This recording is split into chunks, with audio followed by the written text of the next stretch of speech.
Alright, here we go. Today we're going to learn how to transition drone hyperlapses in time from one period of time or one season of the year to another. I'm not sure what I'm going to call this yet. I haven't thought of a title, so I haven't put a title up here. But something like transition your hyperlapses in time, or maybe merge them. So what you see is sunset to sunrise, or night to day. We're going to learn how to do this. Let's get started.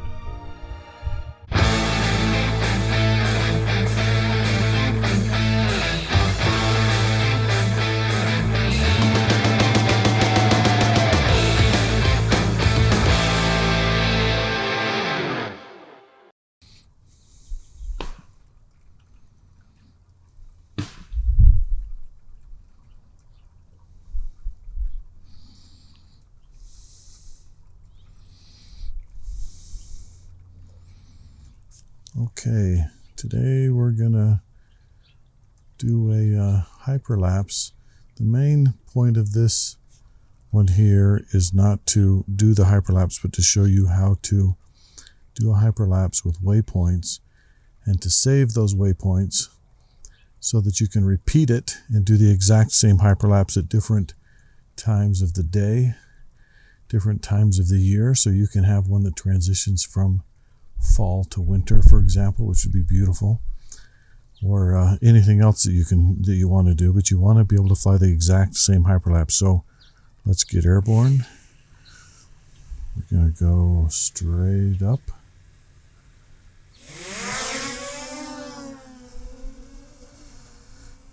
Okay, what I want to do is one facing west, and I always like to have it end near the home point. Okay, so let's just, I just want to show you something here. We're hovering. We've got a nice beautiful day with some pretty clouds. I want to go to hyperlapse, and I want to go to waypoints. When you go to waypoints, see where it says set waypoint down here in the bottom third middle of the screen. You press that. You can set your waypoints, but also in the top left corner of this tab, there's a page that looks like, has like a database icon, white square with lines on it. If I press that, it shows hyperlapses that I've done and saved. The one on the bottom here is called slopes, and that's the one I used for the example of the hyperlapse that we're editing today. So this is not the same hyperlapse, but we're going to do it the same way. So I'm going to fly over the river. I don't like to fly over houses or especially when we're doing waypoints, because it can be you don't want to fly over people. I don't know why the camera is angling like that. I must have it in HPVs.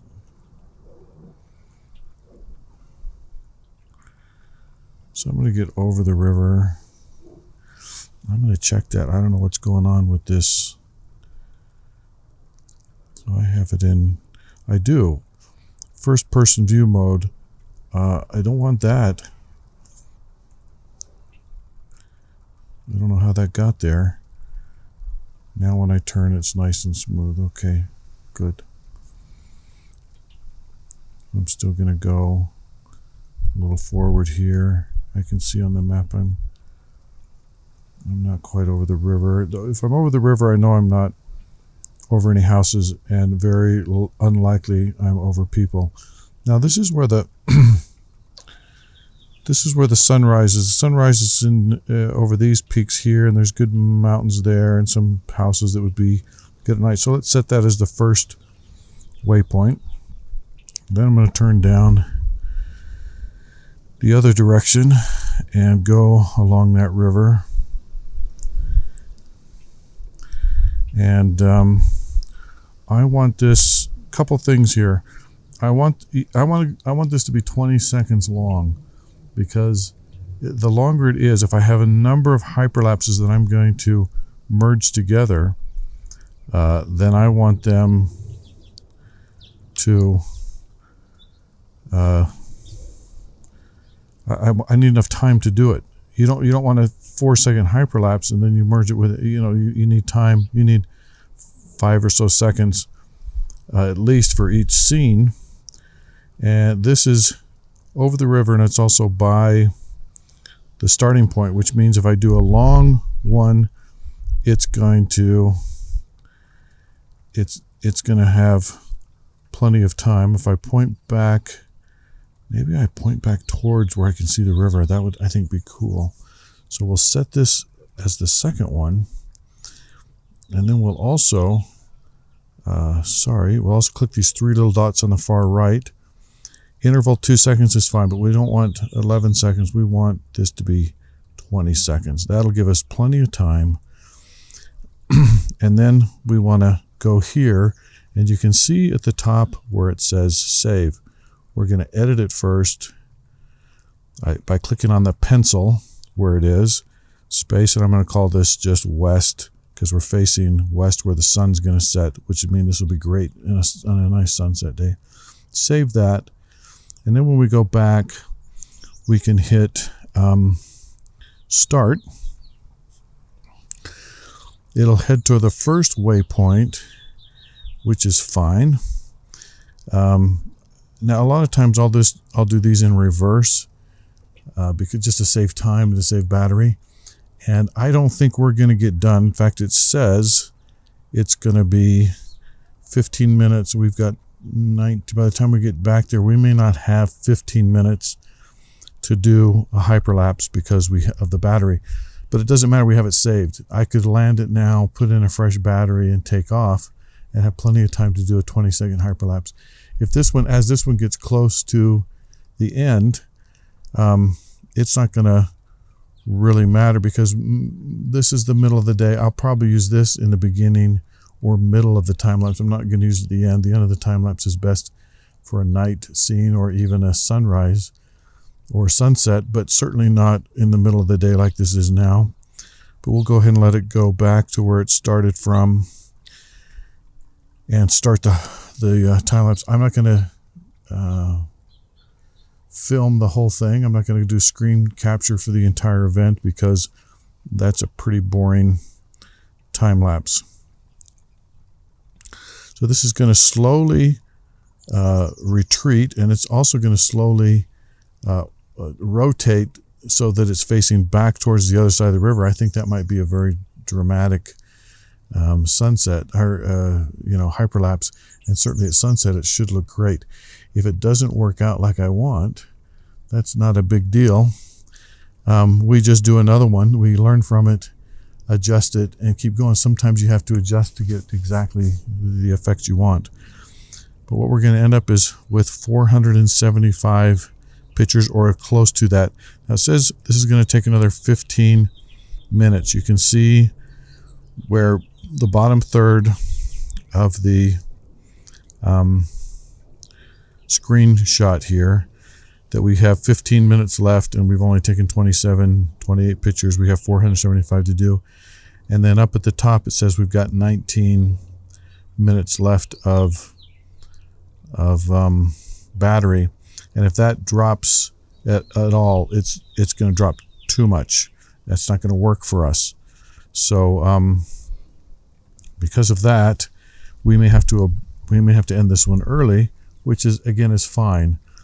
But it's still saved so that tonight, suppose I get a nice sunset tonight, I can come up here with a brand new fresh battery, go right, press that. All I have to do is go to hyperlapse, go to waypoints, and then instead of starting the first waypoint, I go to that database icon, press it, and then select the hyperlapse that I've already got recorded and saved on that list, and I'm ready to go. Hit go, and it will go right to the starting point and start taking pictures. One thing I have noticed, sometimes it'll start that hyperlapse, but it'll have a different duration. It'll have 15 seconds or 12 seconds.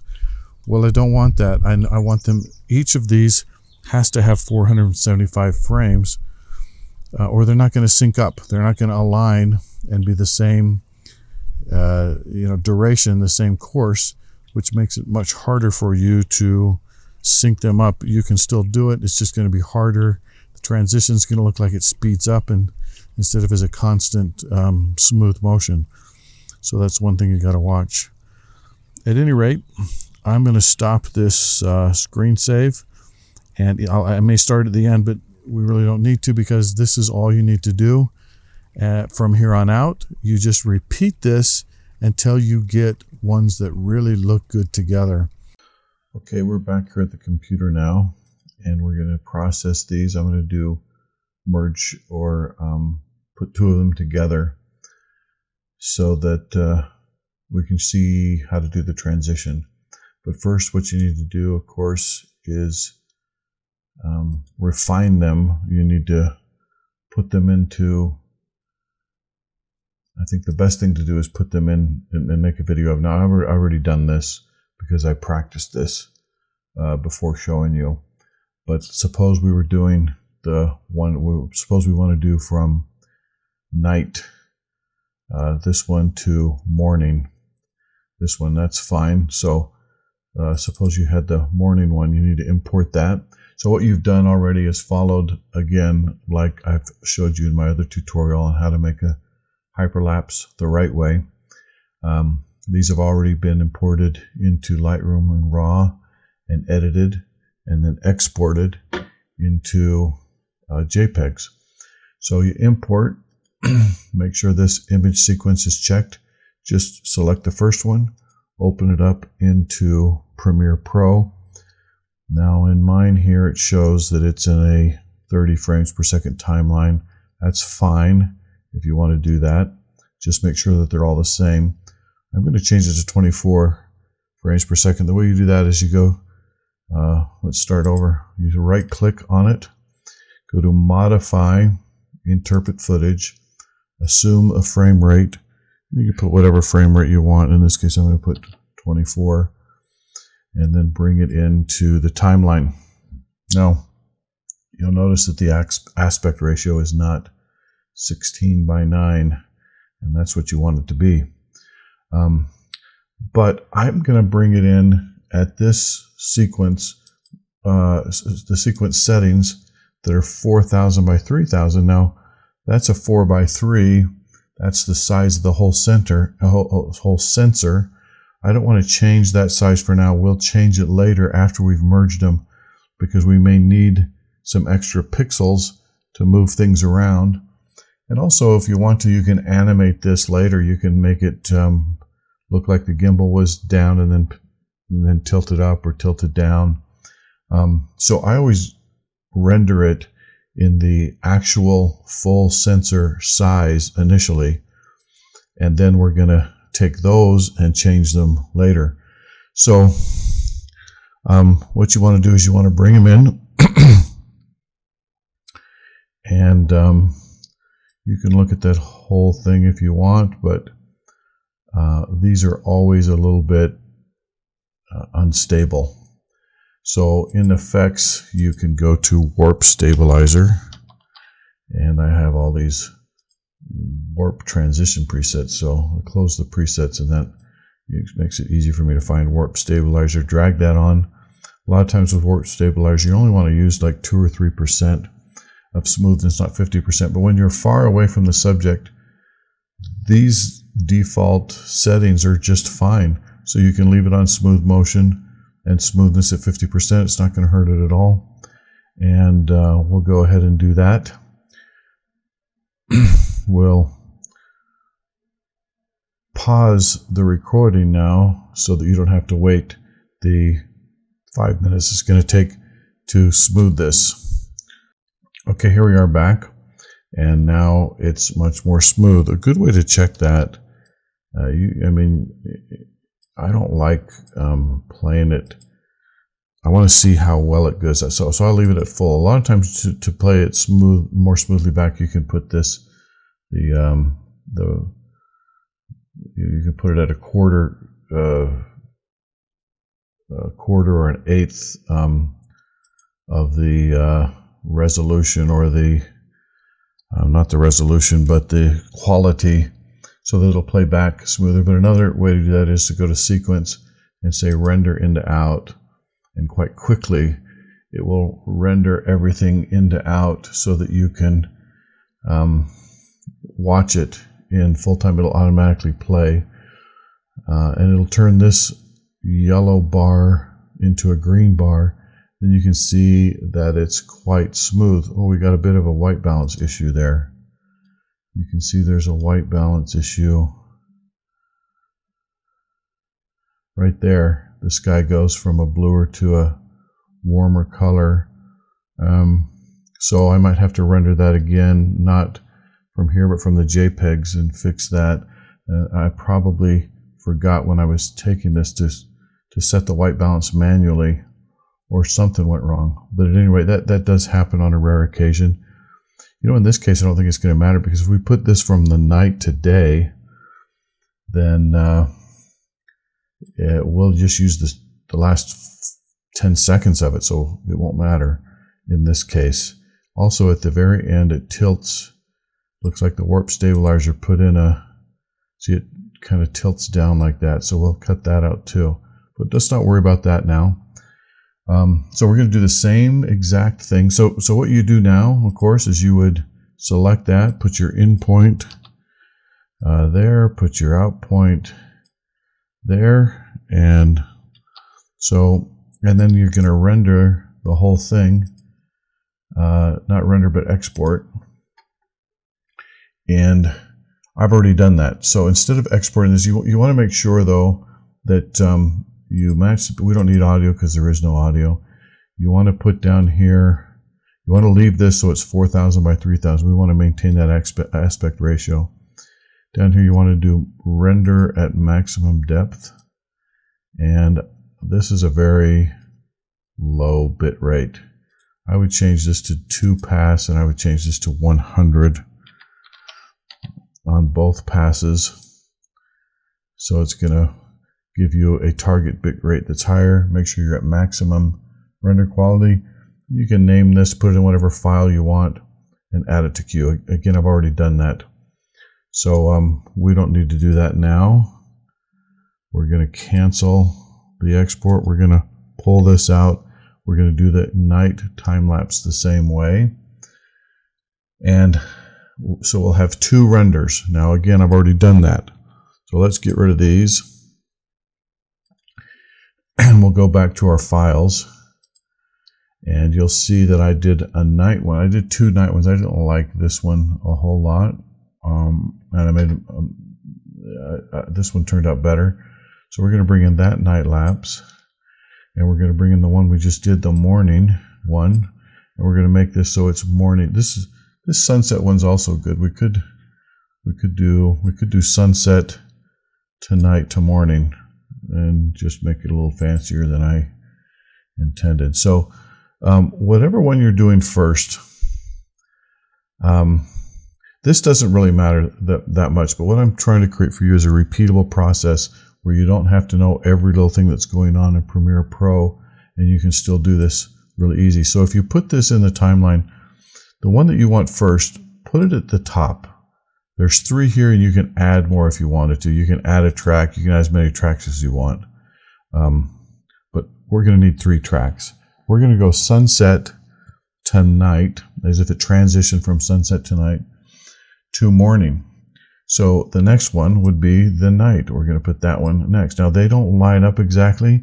I think what happened in this night one was that some of the exposures took enough time that it didn't get the next exposure done in 2 seconds, or maybe it cut some. I'm not sure, but when I line these up, it still looks good enough. It still looks pretty good, even though they're not perfect. And I'll show you.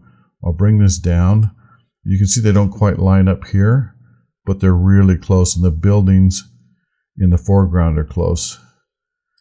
So all I did here was I turned down the opacity on the top one, right here with opacity, so that I can see the old one and the new one, and all we have to do is line those up. But when you transition, I don't know that people are going to know that. See, we're going to transition just like this with the opacity, and so it's going to be,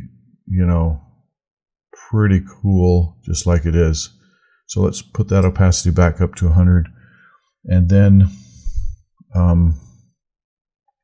the next one, we're going to go to the last one that's going to be on there is the morning. And you can see these two lined up. So this one's missing a few frames, which again, I don't think is going to be a huge issue to us. So we're going to start with the sunset. We're going to go to the night, and then we're going to go to morning, as if we flew the drone, during a 14-hour period or something instead of 3 different flights. So sunset is fine. We got that on opacity of 100. Go to, let's say, 5-6 seconds. And we need to put a keyframe in here. This little clock thing helps us add a keyframe. All you do is click on that and you got a keyframe. What that means is it's going to hold from here to here. Everything's going to be the same on this line, which is the opacity line. And then we're going to go a little forward, maybe another few seconds. And we're going to take that opacity down to 0. And what that's going to do is between these 2 points, it's going to transition. You can see here that it's at 100. And as we go closer to the other one, it goes down incrementally to 0, and it transitions from one to the other. Well, we can also go halfway between them where we can see both. And we could line them up better.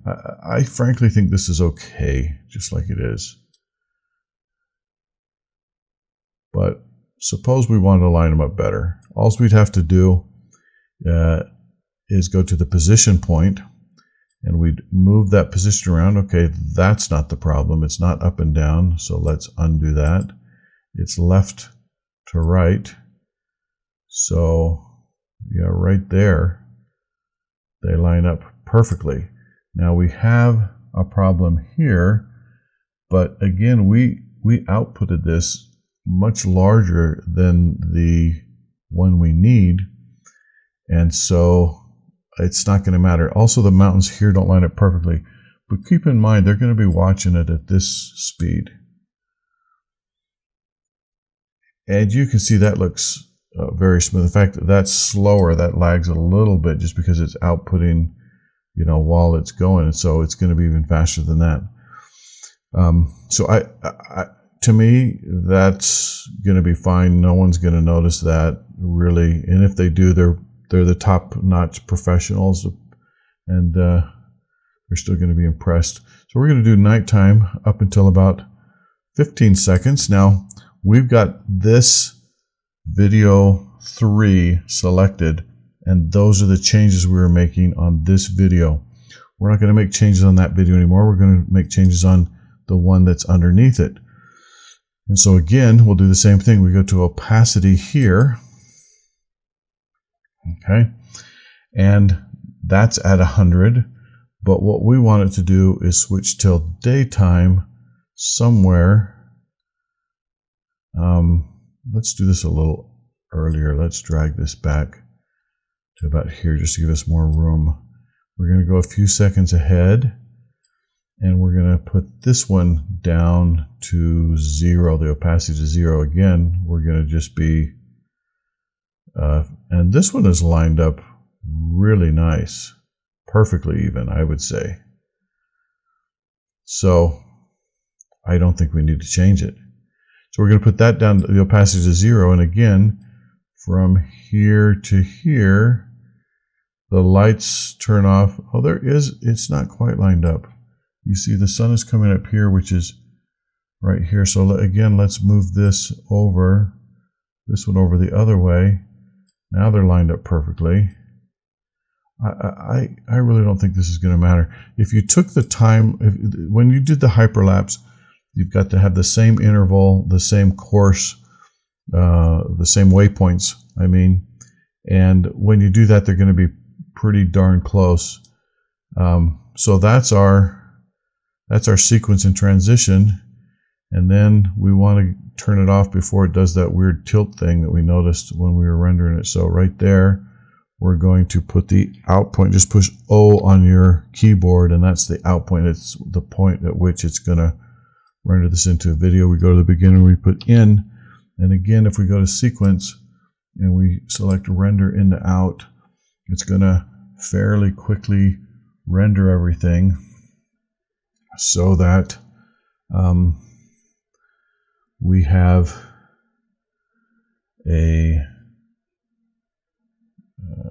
video that we can look at and see if we're happy with it as we watch it in real time. I get beautiful clouds here, so I'm pretty lucky.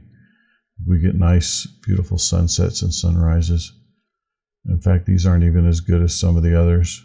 So now you can see it's transitioning really well from one time of day to the next, and then into morning.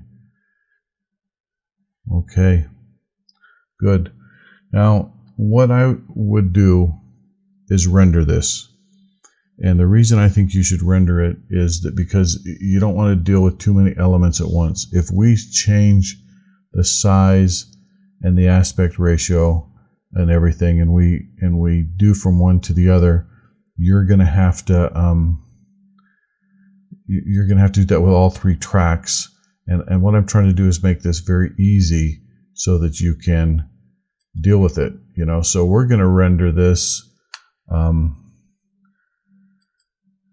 And then we're going to play with the version that was rendered.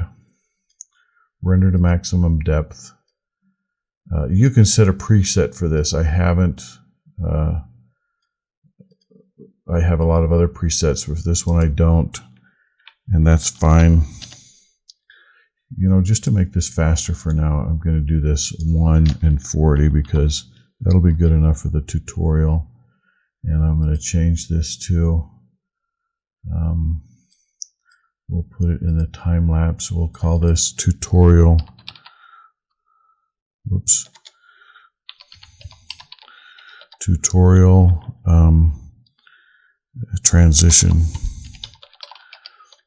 Yeah, we'll just call that tutorial transition, and we'll save it. Put it in the queue, and we will let the media encoder render that, and we'll get back to you in a minute. It looks like it's rendering really fast, so let's go ahead and get ready for that. So what I'm going to do here is just close this project. I'm not going to save it. I've done this already. So we'll just say new project, untitled. Yes, overwrite the other untitled one. This is just practice anyway. And as soon as this renders, we're going to, which is very quick here, and you can see down here in this window, we've got a problem with this bars on the side. We'll take care of those. No problem at all. Okay, so that's rendered. We can click here and it'll go right to it. And there it is. We can drag that down into Premiere Pro. And then we could close these, or at least minimize them. So we're going to bring this over, and now we have one video that shows all three of these merged together. We've got a little bit of some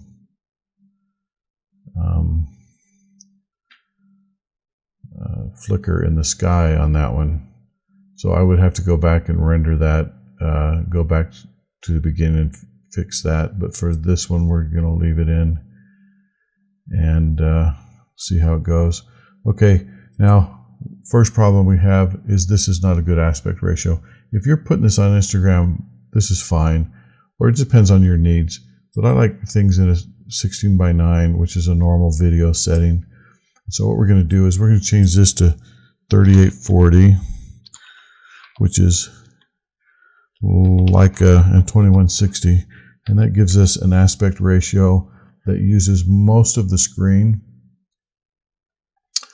but is still 4K, and it's in a 16:9 ratio. Of course, this is still there. That's no problem, though. What we're going to do is click on this, and we're going to slide this over to here. Now we've got a bar on this side. That's not that big a deal. If we raise this, my guess is about 102. Yes, 102. That line is gone. Maybe we'll raise it to 103%. Now, 103% is not going to deteriorate the quality of this video at all. And we also, by the way, we have a lot of up and down room. You see? So we've got room to fix things here. And in fact, we can even animate this a little bit. To me, the highlight of this scene is the clouds. Look how beautiful they are. So what if we went to the top, put a position point in there, went to the end through these transition. Okay, there's a problem because now it's on this side. So we're also going to have to move it. Oh, that's wrong. Sorry. Undo that. Move it back to this side. Okay. You can see it when we moved the position, it automatically put in a keyframe there. And we'll go to the end, and we can also move this down a little. And then we've got, let's type O for out and I for in on the keyboard, and we'll render this sequence into out, and you'll be able to see that it's going to cover up those little transition issues very smoothly. We don't see any bars. We don't see any, oh, we see a bar over here. And you can also see it's panning down at the same time as if we did that in the drone with the gimbal. So the up and down looks fine. But what doesn't look fine is right here. Actually, we got a little bit at the top too. So I'm going to take this out. I'm going to take this keyframe out. That just doesn't look right, and that's going to put this up top here. We got to fix these issues here, and I think the best way is just we're at 110%. Again, that's not going to be a big issue. Let's see if what happens at the front. No problem. At the back, no problem. And I think we can go down too. And that's going to give us a nice transition. With these ones, you can even get a smoother transition. You see, I clicked on it. I right-click on it. I can go down to temporal interpolation and say ease out. So it eases out from this position to this position, which I can right-click on and say ease in, and that it's going to be even smoother. So that when we render into out, so that we can look at this in one smooth transition. That's just my granddaughter cooing in the background. She's over with us today. You can see that it's a very smooth pan from one to another. It's slightly going down, which even gives it more dynamic animation. There's not a whole lot of sky there, so that looks pretty good. And then it goes for today. So that's how you do it. If you go back to the export, you just export this the same way that we did before, and you're done. You've got it, and you've made that video. So please subscribe if this is something good for you, or leave me a comment if you do subscribe. I'd like to welcome you and thank you. And if you have any questions, comments, criticisms, I'd appreciate knowing, as well as any ideas you have for another video. Thank you, and have a nice day.